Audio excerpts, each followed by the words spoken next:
At the end of the day, it's not about what you have or even what you've accomplished. It's about what you've done with those accomplishments. It's about who you've lifted up, who you've made better. It's about what you've given back. Denzel Washington. Welcome to Inspire Vision. Our sole purpose is to elevate the lives of others and to inspire you to do the same. Michael Peterson, welcome to the show. Thanks for having me on. Happy to be here. Hey, I am really excited about this. You come with an incredible background and have had your hands in so many different things, which quite frankly are highly unusual. And this is something that I really was looking forward to chatting with you about. So anyway, would you share with the audience? I find it's always interesting, that story behind. So, what is your story? What's your background? And how do you get to this point in your life where you're doing what you're doing? Absolutely. So I had a very traditional upbringing, and I went through the regular educational track, got my undergraduate degree, worked for a while, went to graduate school, and got my master's of business and a master's of science in public policy. And I was coming out of that program, and my body was done with me. And not only was my body tired and beat up from staying up late, doing a bunch of networking events, which are great excuses for free alcohol, and just working hard. I looked around me and people were getting these great jobs, but they weren't happy. And so I took a break to take care of myself. And as part of that break, I ended up working with plant medicine.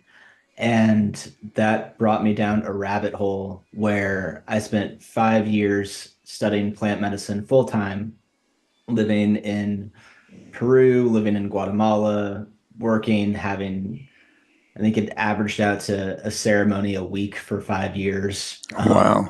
plus or minus. And then saying, I want to transfer that work and be able to help people who can't work with plant medicine as well.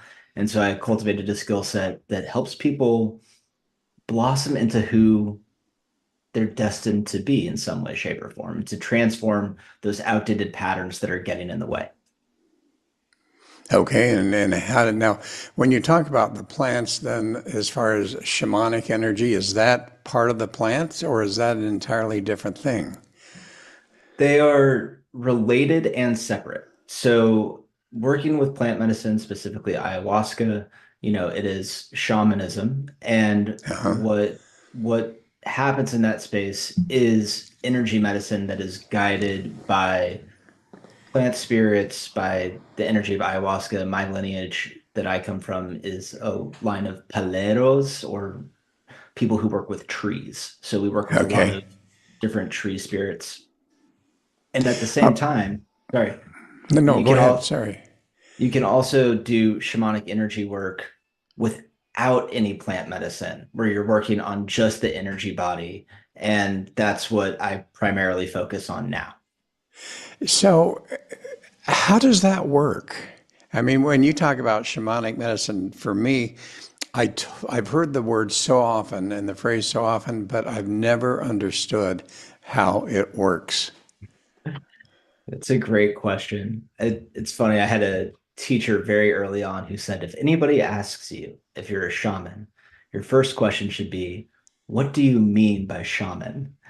And so, what I mean when I say this is that we're working on the energetic field. And so, people might be familiar with the chakra system, Yeah. or maybe the idea of our bodies as a giant electromagnetic system, right? So if you can imagine a giant donut, essentially, of energy, a torus going around us, um, we, or the work that I have been trained in, rather, takes that luminous energy field, the aura, and works on clearing out patterns that exist in it through the chakra system, which is kind of the interpreter between that auric field and our physical body.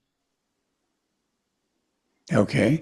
And we'll get into that a little bit more. Now, I also noticed that you're a Gene Keys guide. I am a Gene Okay. Keys guy. And one of the questions that came to my mind immediately is, and for those people, would you explain what Gene Keys is? And also, I'm sure that if you did Gene Keys, you're familiar with human design. Could you explain to the audience what that is? Yeah, so the Gene Keys is a contemplative system that was built really on the backbone of human design and has spun off and become its own thing. And the way that I view it is that it is a contemplative playground for you to get to know yourself. And so it takes the I Ching, the chakra system, astrology, and it is a synthesis that brings it all together. And so it can be a very complex and overwhelming system. And at the same point in time, there's so many different access points that it is super easy to find a pathway to work with it that is going to be beneficial for somebody's life. And the best way is through play, in my experience. Well, and obviously to get that, and I know because I've actually done the human design, and I just when I saw this, I actually went on and did my gene keys to see what mine was.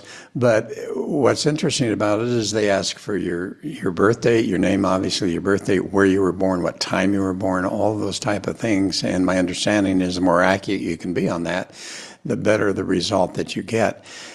It's interesting. I do a behavioral profile, Hmm. and I'm certified in that. And what I find is, as I'm working with someone, I love to have them do that initially, and then sit down with them and go over that. And I find that most of the time, I would say that we've got probably 80, 85, maybe even 90% accuracy in that. But what I remember I always do is I ask them, now, does this ring true to you or does this not, and so forth. Do you find that's the same case?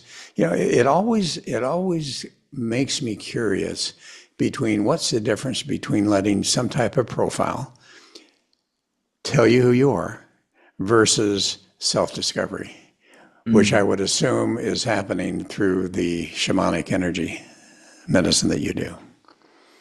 Yeah. So within shamanic energy, within coaching, within gene keys or human design, I really agree with what you said. There's this fine balance between having something external inform you about who you are versus having something that opens the door so that you can discover and take that journey inwards. And I'm curious, when you say that you do profiling, what are you talking about? Typology and kind of the Jungian approach to it? Or, No, actually, it's a company called People Keys, and it's a very, very thorough profile of behavior. So it really goes in and talks about what's that innate person that you are, what's that social person, what do you feel like you need to be, and then ultimately how you combine those together and how do you kind of come across. And obviously the one thing that cannot, and this is why I like this particular one, the one thing that usually will never change is that innate, but everything else can be changed depending on how you become conscious about what's going on and what you choose to change. So I find that fascinating. oh, I like that. I'll have to explore it. I know with gene keys and human design in particular, human design is a little bit more prescriptive in my experience of it. It says, this is the type of car that you're driving. Here's how you turn on that car. Here's how you navigate and use the steering wheel. Gene Keys, on the other hand, says, okay, and what type of adventure do you want to go on? And it invites you to ask and it gives you material to look at, to read, to contemplate. And by contemplate, I don't mean think about, I just mean to view and to reflect upon, and then to feel how that's going in your system, and then finally to embody those lessons that you're getting. We can think about things until the cows come home, but at some point in time, we have to take that digestive process that starts when we chew something over in our minds and embody the lessons and what works for us from that. And as you've worked with people with the gene keys, what has been the overall observation on your part? How accurate is that? Because obviously it's using some of the elements of astrology with whatever else was developed to do this. What do you find the accuracy of it is, and what kind of feedback do you get as you're working with people that say, you know what, that doesn't sound right, or you know, that's dead on? Mm. I have found that people generally find it to be dead on. And at the same time, some things just don't resonate with people, you know? And so I have friends who won't touch the gene keys with a 10-foot pole, partially because they feel how deep of a system it is. And there are people who like to go really down the rabbit hole in things, which their gene keys and human design profile would validate from an external perspective. It's just not the right system for them. And so I find that it's pretty accurate, and people are very familiar, especially if you talk about their shadow states. So every gene key has a shadow frequency, a gift frequency, and then a acidic frequency, or a very, very high kind of divine frequency. And our goal is maybe to get to that divine frequency, but as humans, it's to start operating a lot more from the gift frequency than just the shadow frequency, but people are very familiar with their shadows. You start asking people about their gifts and kind of the divine aspect about themselves, and it's much harder for them to see sometimes. Well, and you know, one of the words that comes to my mind, and I find it interesting, is the imposter syndrome. Mm, And as you talk about the shadow, or you know, whatever that means, let's talk about what does it mean to really become real? Because I think most of us, when we talk about shadow, I look at that from the standpoint of, you know, as young people, as children, we have been so environmentally affected and imprinted by our parents, by our religion, by our society, by our school, by our friends, all of that type of thing. And what I find is oftentimes those very things start to come up as though that's who we are, when we recognize, or when we can obviously recognize that, you know what, no, I am an imposter. I'm experiencing that imposter syndrome because that's not who I really am. And it sounds to me like what you're doing, particularly with the shamanic energy medicine and so forth, is helping people to dive deep to really discover who they really are. mm. I like the imposter syndrome. It's often the case that we do feel like imposters in our own life, and my entire framework is designed about being real. And for me, real means that we're relaxed, we're engaged, we're authentic, and we're loving. It's a compass. We're always working there. It's an ideal. And as what I have found is that as we work with that concept and somatically, how relaxed am I? Am I disengaged in my life? What is the level of authenticity that I hold in this action? And how loving is it?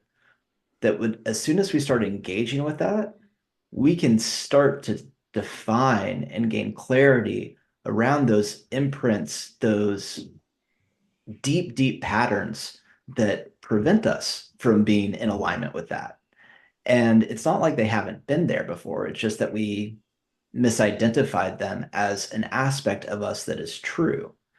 And once we realize that they're an imprint, that they're a pattern, that we can let go of them, that's where the shamanic energy work comes in. And it's focused on letting go of both the imprint, the energy associated with it, and most importantly, in my mind, is the affinity for it. Because oftentimes we can work on these patterns over and over and over again, but if there's a subconscious affinity for it, it's going to come back over and over and over again. And that is exhausting and painful.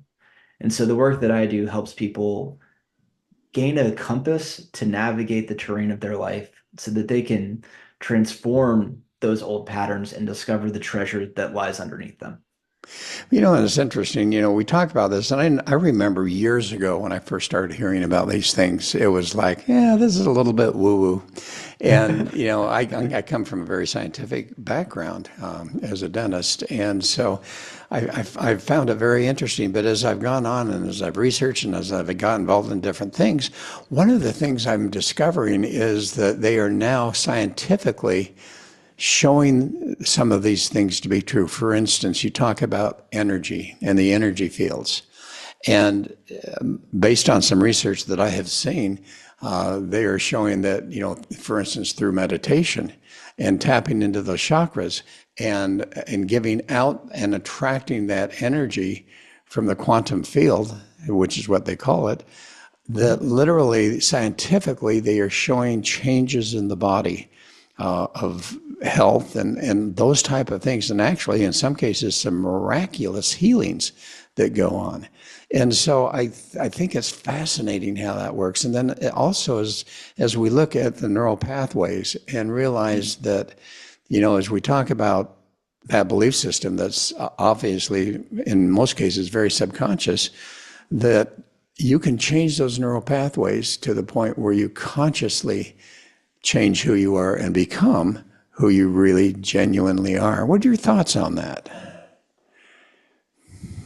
In summary, yes, I'm fully on board with all of that. And my experience backs that up for me too. Ayahuasca is, as a plant medicine, is something that helps us gain more conscious awareness of our energetic body and how energy works. Re-identify what is the mind. Is it just the brain, or is it something bigger than that? But one of the benefits is that it's really good at helping you create new neural pathways from a scientific level. After working with plant medicine, it is a great time to restart and reinvigorate or begin a new practice because you're primed for those neural pathways to be redefined and regrooved, so to speak. Why is there, you talk about plant medicine, why is it that there's kind of a hesitation among people in general about plant meditation? Oh, there's a few different answers to that, probably. I think it's a really healthy hesitation. Um, Yeah. y- when you are talking about really starting to look at yourself and changing who you are and surrendering to something, that is inherently unsafe to the ego as it is right now. And so going into a plant medicine ceremony and saying, oh, this is just going to be the best time ever and there's nothing that could happen. No, you are diving into the depths of your own being, and you might not like what you see there, or you might love what you see there. But either way, it's destabilizing to all of these structures that you've built up to define who you are. And so at that level, I think it's really healthy to be not fearful of it, but just to respect the power of ceremony and what you're going to be going into. On the other hand, there is especially in the United States, over the past however many centuries, we have prescribed certain substances are good, certain substances are bad. Things are okay, things are not okay. We can point to the psychedelic revolution of the 60s and the Harvard Psychedelic Club and those studies, where there was really good science coming out of it that was supportive. But just like it shakes our own internal systems, it can shake the aspects of society that might be out of alignment. And when we're talking about these really beautiful yet really powerful substances, there needs to be structure and guidance and an understanding. And that's why doing or working with ayahuasca in a ceremonial context that's connected to a lineage or something like that, where there's a history built into it that says, hey, this is how you work and navigate that space skillfully, is really important.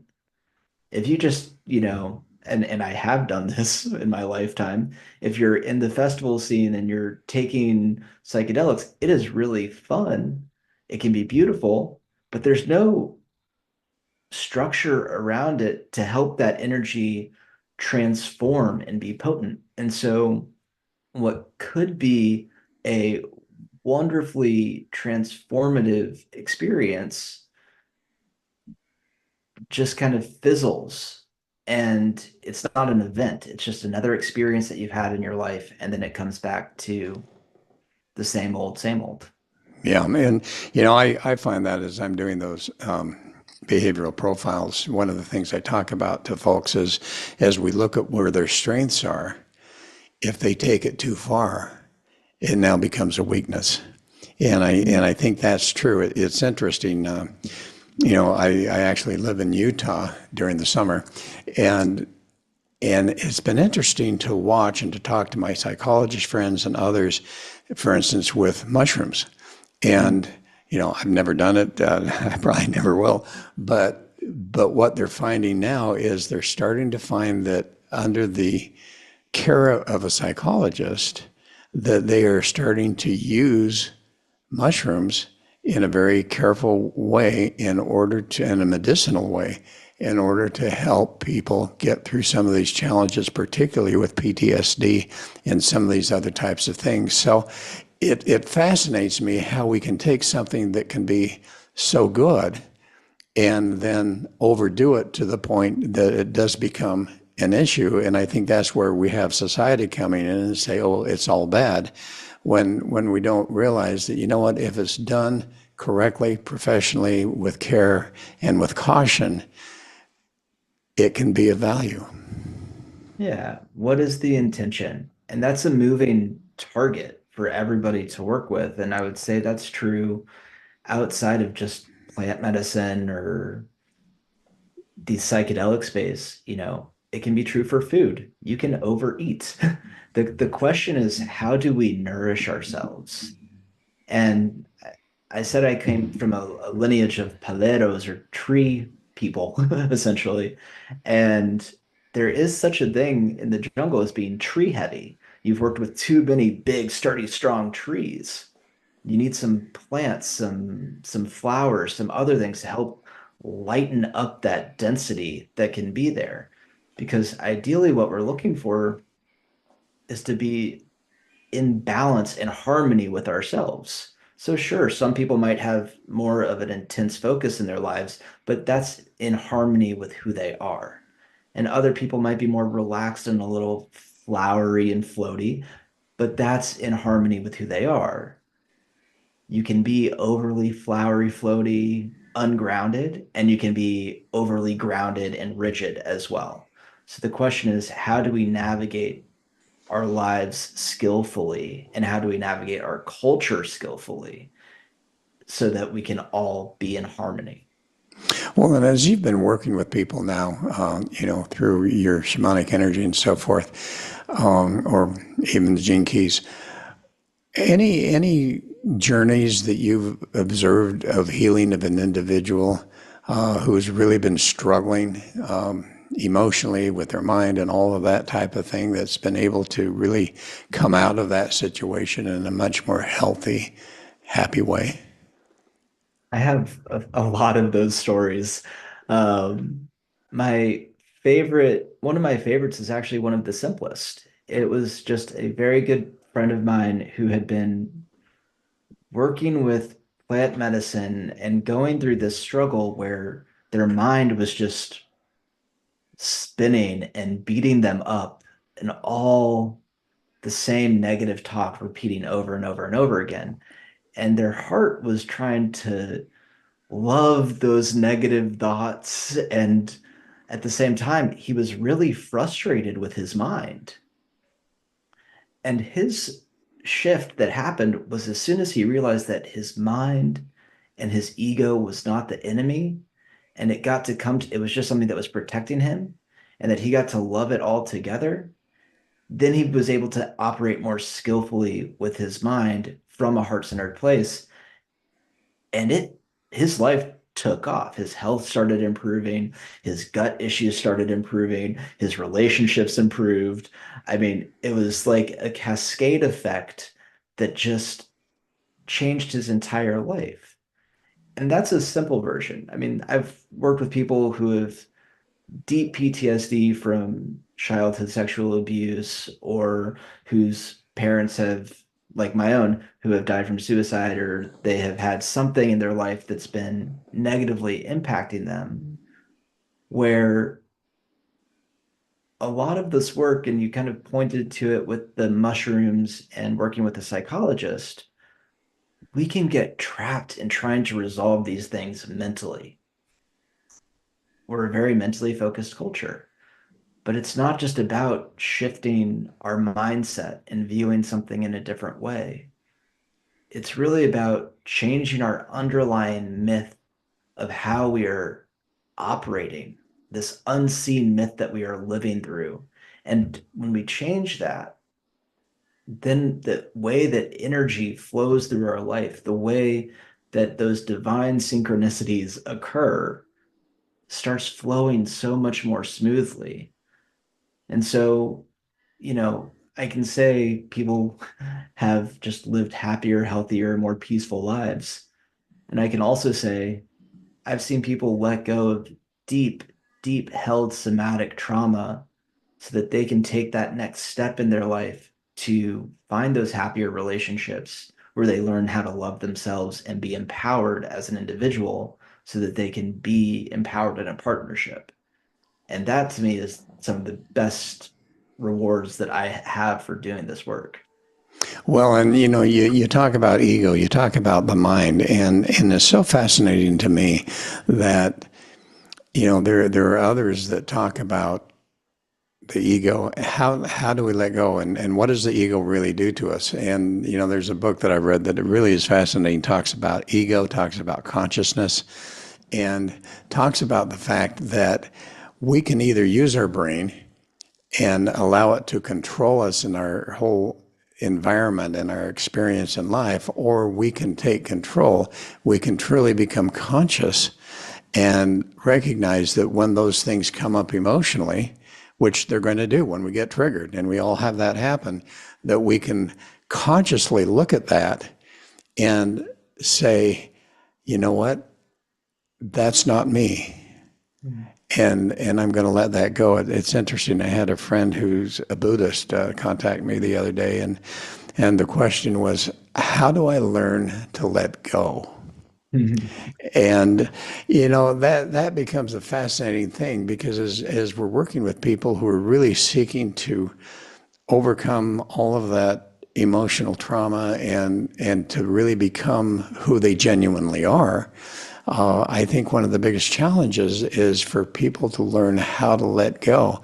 And obviously, some of the things and the approaches you're taking helps. I look at meditation. I do meditation as much as I possibly can. And I found that that's another way that people can learn to do that.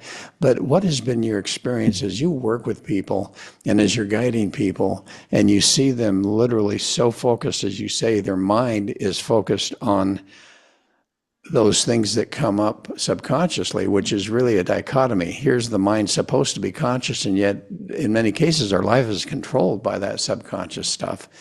How have you helped people, and what do you do with them, and how do you guide them to learn how to let go of that trauma? Obviously, you experienced it yourself. We all know others that have experienced it, and we've all experienced it to some degree.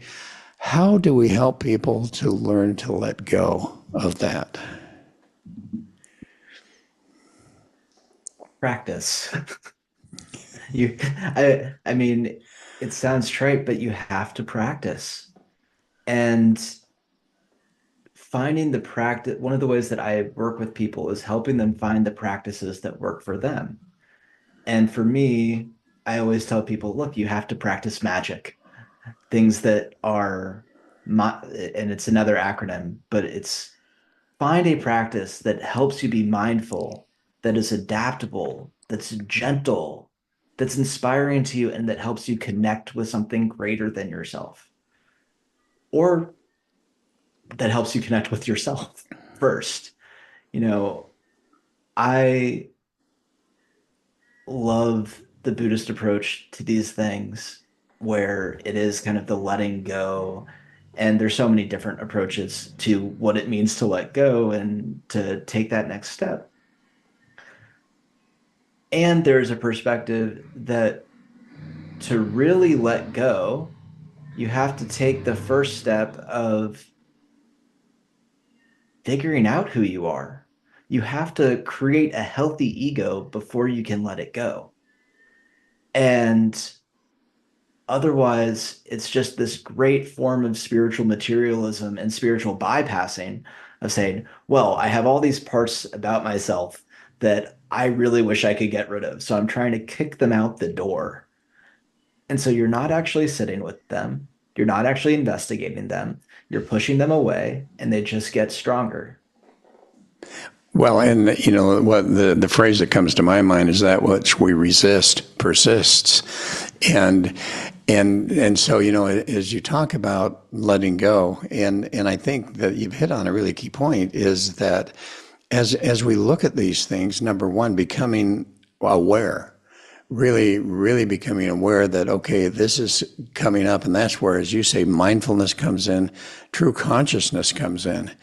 And we look at that and recognize that, you know what, if I get angry or if I feel like I need to argue about this or whatever, that's our ego. That is our ego telling us that we just need to be right or whatever that happens to be.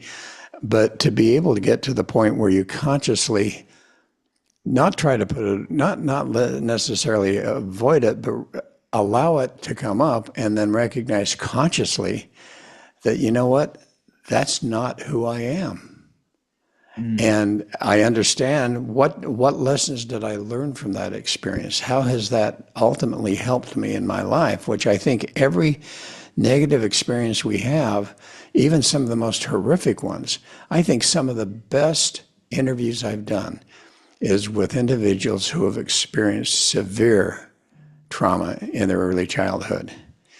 And what they have done with that is looked at that and allowed it to help them to do the studies, to do the things, to write the books. And now they are a messenger for others who are experiencing it that have not quite yet figured out how to overcome that emotional trauma to help them to do so. So I think that as we look at that, it really helps us to understand that everything that happens to us, we can look at it from two different perspectives. We can look at it as a victim, or we can look at it from this perspective of what have I learned from this, or what can I learn from this? And so as you work with people, do you find that helping them to consciously make choices in the right direction, in a positive direction, literally changes those neural pathways and really helps them to create a different life for themselves? Yes. And the way that I would put that is asking them a question and helping them cultivate this understanding of, is life happening to me and is life against me, or is life happening for me? And how, even within those challenges, is there something to learn and go forwards from? How can it transform you? You know, we are not static beings, despite the fact that we might like to be sometimes. We are consistently in a state of flux and change, and that's hard. But if we consistently view it as, this is bad, life is happening to me, it's loss, it's grief, then our entire life becomes grief centric and frustration. And if we view it from, a life is happening for me, there can be celebration in there as well as the grief. You know, if I had one practice that I could share with anybody, it's very simple. Just put one hand on your forehead, one hand on your belly, and when something's coming up, say, let's say it's anger. I'm feeling angry. I'm feeling angry. It is okay to feel angry. And then you ask yourself, am I ready to let this anger go? And if the answer is yes, great. it's gone. It's poof. If the answer is no, then stop worrying about trying to let it go. Investigate why you're not ready to let it go yet. Look at how it's serving you. Look at what you're holding on to there. And if the answer is maybe, then you also get to play around with that. But you can't force a letting go process. You have to fully live life. And the challenge is that that's hard. And so we try to stop ourselves from feeling all the suffering, stopping ourselves from feeling the grief, the loss. And those are the things that transform us. It's just that by resisting them, as you said, what we resist persists. And so the celebration becomes ephemeral, but the suffering becomes static. And that is a hard place to be. Well, and you know, the one thing that keeps coming, the question that keeps coming to my mind, and you'll find I'm very curious about things. You know, I understand gene keys to some degree. I understand plant medicine. And I asked you this question before, but I don't know. Are you able to explain to the audience the shamanic energy? How do you use that? If you were going to work with me, how would you use the shamanic energy in a way that, number one, I would understand it, number two, that I would experience what's going on, so that number three, I can literally experience the results? Yeah. So the way that I work is I start with coaching and we figure out what's going on in your life to identify a pattern. And what the shamanic energy medicine does is it takes an imprint, which is within your luminous energy field. So it's in your aura for the listeners who might be more familiar with that. Okay. And what happens over time is that these imprints in our aura get either activated or start crystallizing and moving farther and farther and farther into the physical body until they manifest as disease, illness, bad things that happen to us essentially. And so what I would do if I was working with you is I would ask you about what is this oversized pattern, you know, if it's not just, oh, I felt angry this one time, it's I have this persisting rage against something. And there's a specific trigger that's there. But I'd ask you to feel that rage, that overlarged pattern, and you would take that feeling and you would blow it into a stone. And then I would diagnose where in the body, what chakra is this getting translated through? And it might be impacting more than one chakra, but we work on the lowest chakra. So if it's impacting the solar plexus, the heart, and the throat, we would access it from the solar plexus to make sure that we're getting to the root of it. We'd unwind that chakra, start clearing it out through the shamanic energy medicine toolkit, so to speak. And then once that imprint, the energy associated with it, and the affinity for it has been cleared out, because it's all just sitting there as stagnant, stuck energy, then we would check to see if there's anything like a shamanically, we might speak about cords that are tying it to somebody else, or a feeding tube that's sucking energy away from you, or crystallized energy, which is just stagnancy that's really heavy energy that sits there over time. We'd clear that out, and then we'd fill it with pure divine light. And that takes what had been stuck in dense, it's not good or bad, it's just dense versus clear. And it takes that density and it fills it with pure light so that you can operate from a place of clarity and ease. And it's amazing because I'll work with people and they have these patterns that are exhausting to them. And then 3 weeks later, we're in another session and they're like, I can't even remember what it was that I was so frustrated about. It's it's gone. And that's where I love this work because I've seen in the ayahuasca plant medicine world, you get a lot done and it's beautiful, but sometimes the affinity persists. And with the shamanic energy medicine, through clearing out the chakra by clearing out these imprints and the affinities, the pattern you could intentionally try to reprogram the pattern.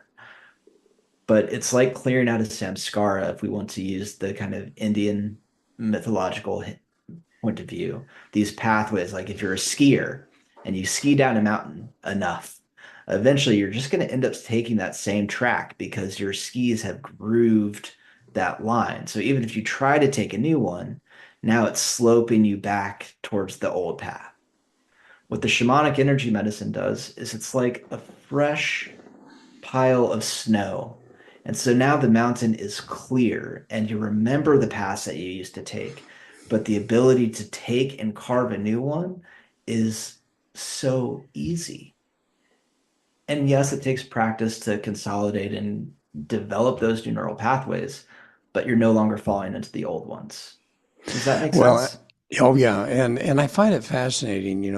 Again, I think people are starting to understand chakras more and the energy. From a scientific standpoint, I hear people who are a little bit more scientific oriented calling them energy centers, but. Sure. uh, But again, what they're discovering is that as you identify those energy centers or those chakras, and the frequency and the energy that comes out of that, that you can then tap into in the universe and literally heal that and bring in that, as you say, that sense of peace and really clear up those areas. It's amazing what they're seeing happening from the standpoint of, as you say, very emotional healing that can go on, as well as physical healing. I think that we don't understand how much our emotions affect our health. My best analogy for people who struggle with that concept is really just to say, have you ever been stressed? And generally the answer is yes. And that stress impacts your nervous system. And so you're tight. You can feel the tension in your body. So there's this very clear visceral reaction of, oh, when I'm stressed, an emotional, mental dynamic, there's a physical response in my body.